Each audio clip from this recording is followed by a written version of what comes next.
She trusted him. And that was the moment everything changed. A quiet road, a cold night, a car moving through the darkness. Inside that car were 3 people. Only 2 would return. And for weeks, no one would know what really happened in those final hours. December 2022. The air was cold. The kind of cold that made the streets empty and the night feel heavier than usual. Most people were asleep. Lights were off.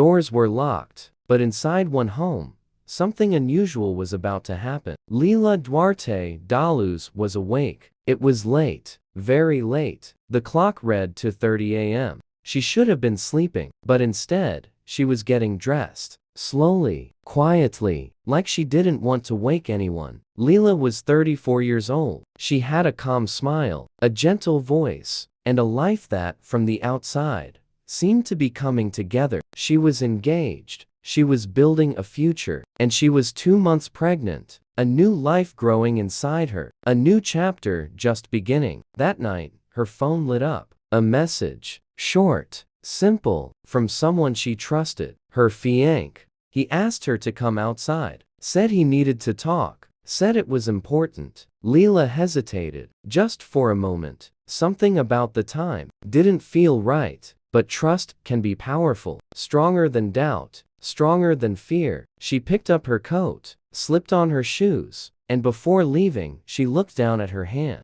Her engagement ring caught the light, new, shining, a symbol of everything she believed was ahead of her. Then she walked out the door. The street was silent. Cold air filled her lungs as she stepped outside. She looked around, and then she saw the car, parked nearby, engine running, lights low. Inside were 2 people, her fiancé and another man. The second man wasn't a stranger, but he wasn't someone she felt fully comfortable around either. He had a past, a history people whispered about, the kind of history that made others keep their distance. Leila paused, just for a second, then she walked toward the car. When she opened the door, she would have known. They were not alone. She got in anyway. The door closed. The car pulled away, and just like that, Leila was gone. Hours passed. Morning came. The sun rose over the quiet neighborhood, but Leila never returned home. At first, there was confusion. Maybe she stayed somewhere else. Maybe her phone died. Maybe there was a simple explanation. But as time passed, that hope began to fade. Her family started calling. No answer. Her phone went straight to voicemail.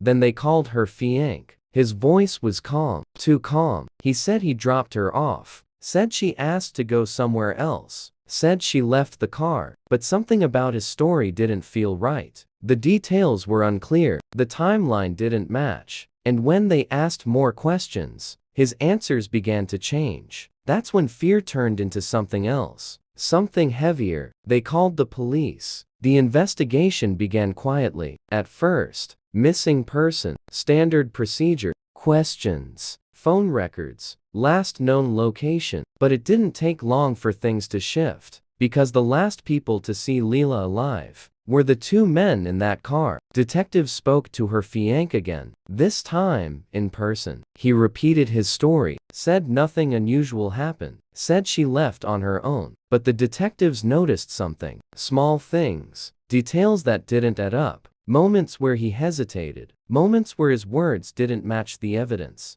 Then they spoke to the second man. His version was different, not completely, but enough. Where one said left, the other said right. Where one said early, the other said late. The story was breaking apart, and in cases like this, the truth often hides between those cracks. Days turned into a full search. Officers checked nearby roads, empty areas, places where someone could disappear without being seen. Nothing. No sign of Leila. No clear trail. But then, something changed. Investigators got access to phone data, location tracking, movement history, and what they found didn't match the story they had been told. The car didn't go where they said it did. It went somewhere else, somewhere quiet, somewhere away from the city, a place no one mentioned. The detectives returned to the fiancé. This time, the questions were sharper, more direct. Why didn't you tell us about this location? One officer asked.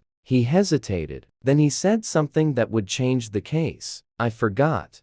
The room went silent. Because this was not something you forget. Not in a case like this. Not when someone is missing. The pressure increased, and slowly, the truth began to shift. His story changed again. This time, he admitted they drove further than he first said. Admitted they stopped somewhere, but still claimed. Leila left the car, alone, in the middle of the night, in the cold. It didn't make sense, and the detectives knew it. So they went to that location, a quiet area, dark, isolated, the kind of place where no one would hear anything, where no one would see anything. The search team moved carefully, step by step, looking for anything, any sign, any clue. Then, one of them stopped. Something on the ground, not obvious, not at first, but when they looked closer, they saw it. A small object, partially hidden. One of the officers bent down, picked it up, cleaned it gently, and his face changed, because in his hand was a ring that matched the one Leila wore the night she disappeared. The air went still, no one spoke, because that one small object told a much bigger story. Leila had not simply walked away, she had been there, and something had happened, something no one had told the truth about. The case was no longer just a missing person investigation, it had become something much more serious. And now, the question wasn't where Leila went. The question was, what happened in that car that night? And why were the two men still hiding the truth? Because somewhere in that quiet place, on that cold December night, something had gone terribly wrong. And the truth was still out there, waiting to be uncovered. The ring lay in the officer's hand, cold, silent, but louder than any words the two men had spoken. Because now, the story they told could no longer hold. The search area grew wider, more officers arrived. Tape marked the ground, every step was careful, every detail mattered. The place felt empty, too quiet. Like it had been chosen for a reason. Investigators began to map everything. Where the car had stopped, where the ring was found, how far it was from the road, how far someone could walk in the dark. It didn't make sense. Nothing about the fiancé story matched what they were seeing. Back at the station, the questioning continued. This time, it was different. No more soft tone, no more patience. Why was her ring here? The fiancé sat still, eyes low, hands tight. I don't know, he said. But this time, no one believed him. They brought in the second man again. Same room, same questions. But now, they had something stronger. Evidence. They placed a photo of the ring on the table. His eyes flicked to it, just for a second. But it was enough. You were there, the detective said quietly. Both of you were. Silence. Then, a deep breath. We stopped, the second man said. The detectives leaned forward. This was the first real break. Why? One asked. He hesitated, looked at his hands, then spoke slowly. They were arguing. The room went still. Who? The detective asked. Leila, and him, he said. That one sentence changed everything. Until now, the story had been calm, simple, controlled. Now, there was conflict. What were they arguing about? The detective asked. I don't know, he replied quickly. Something personal. But his voice wasn't steady. His eyes didn't match his words. And the detectives knew. He wasn't telling everything. Back outside, the search team continued. They moved deeper, carefully scanning the ground, looking for anything else. Then, another find. Not far from where the ring was discovered, they found footprints. Faint, but visible. More than one set. The pattern told a story. Not a clear one, but enough to raise questions. It didn't look like someone calmly walking away. It looked uneven, broken, like movement under stress. The team marked the prints, took photos, measured distance. Everything pointed to one thing. Leila did not leave peacefully. Back in the interrogation room, the pressure increased. You said she got out of the car, the detective said, but the evidence doesn't show that. The fiancé shifted in his seat. I told you what happened, he said. No, the detective replied calmly. You told us a version. Silence. The room felt smaller, tighter. Tell us the truth, the second detective added. The fiancé rubbed his hands, looked at the table, then finally spoke. She wanted to leave, he said. Leave where? The detective asked. Just leave, he replied. The answer was vague. Too vague. And you let her? The detective asked. He nodded. In the middle of the night? In the cold? In a place far from home? He didn't answer, because now, even his own words didn't make sense. Meanwhile, investigators turned to digital evidence. Phones, messages, call logs, and what they found added more weight. Leila had sent messages earlier that night to a close friend. The tone was different, not calm, not normal. She seemed worried, unsure, like something was wrong. The messages didn't say everything, but they said enough. Something had changed before she left. Something had made her uneasy. Back in the interrogation room,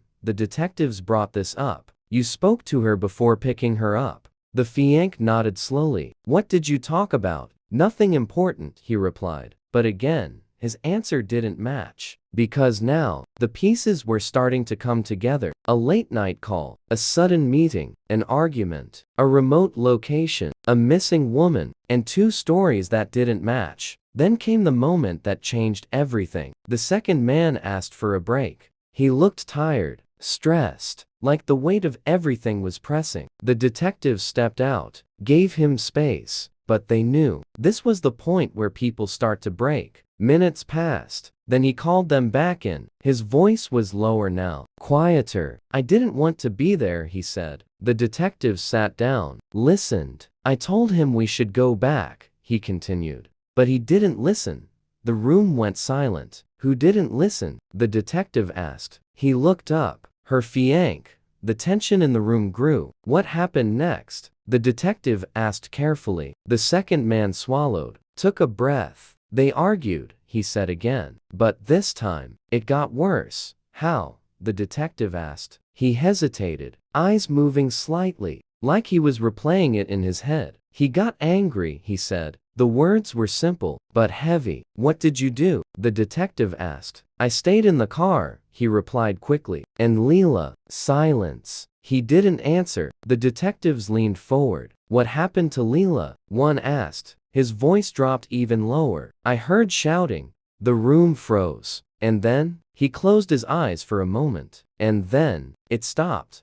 Those words hit harder than anything. Because silence can say more than noise ever could. Back at the search site, the team made another discovery. A small piece of fabric, caught on a branch, carefully collected, carefully examined. Every new detail pointed in the same direction. This was not a simple disappearance. This was something planned, or something that went very wrong. Back in the station, the second man looked at the detectives. I didn't see everything, he said quickly. I swear. But what he had already said was enough. Because now, the story had changed. From a simple ride, to an argument. From an argument, to something far more serious. The detectives stood. They had enough to act. But one question remained. What exactly happened in those final moments? And why was the truth still held back? Because somewhere between the argument and the silence that followed, Leila Duarte DaLuz disappeared. And the truth of that night was still not fully told. The room was silent. The second man sat still, his hands shaking slightly. I heard shouting, and then it stopped.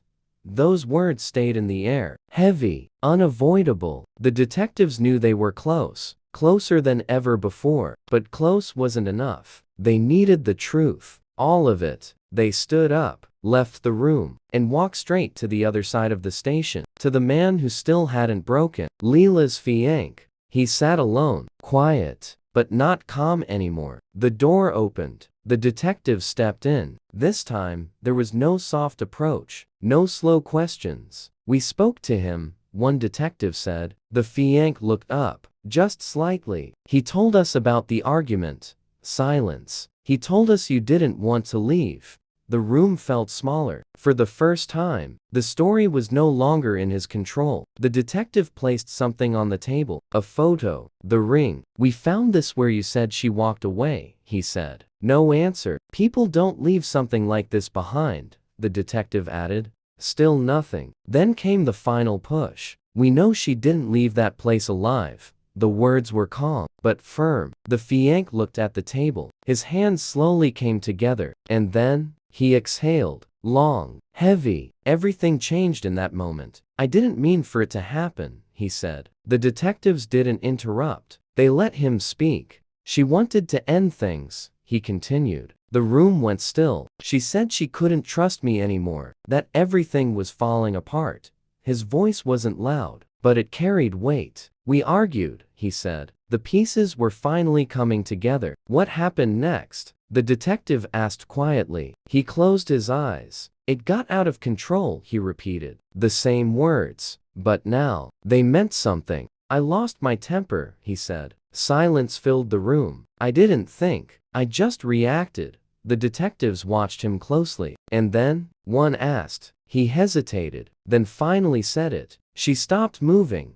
The words were simple, but they changed everything, because now, there was no more confusion, no more missing pieces. The truth had finally been spoken. Back at the scene, investigators continued their work, now with a clear direction, now with purpose. And soon, they found what they were searching for. The discovery confirmed everything. Leila Duarte DaLuz had not disappeared. Her life had been taken on that cold December night. The quiet place, the empty road, the dark silence. It all became part of the story. The second man's role became clear. He had been there. He had seen part of it. He had stayed silent. And that silence had helped hide the truth. Both men were taken into custody. The case that began as a missing person report had become a full criminal investigation. In the days that followed, more details came out. Messages, calls, conversations that showed a relationship under pressure,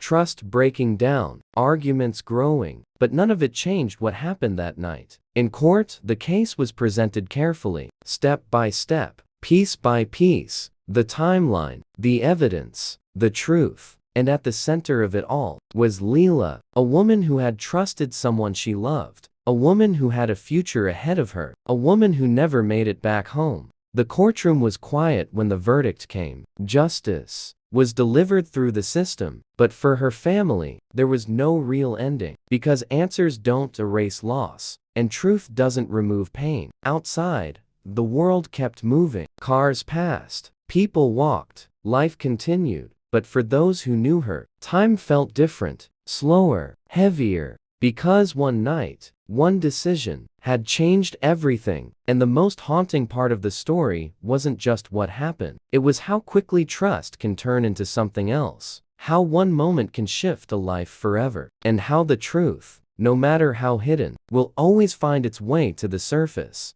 We explore the methodical work involved, avoiding speculation, focusing solely on facts that reveal the story. What are your thoughts on these cases? Share them below in the comments. If you appreciate true crime content, hit like and subscribe for more real stories and cold case mysteries.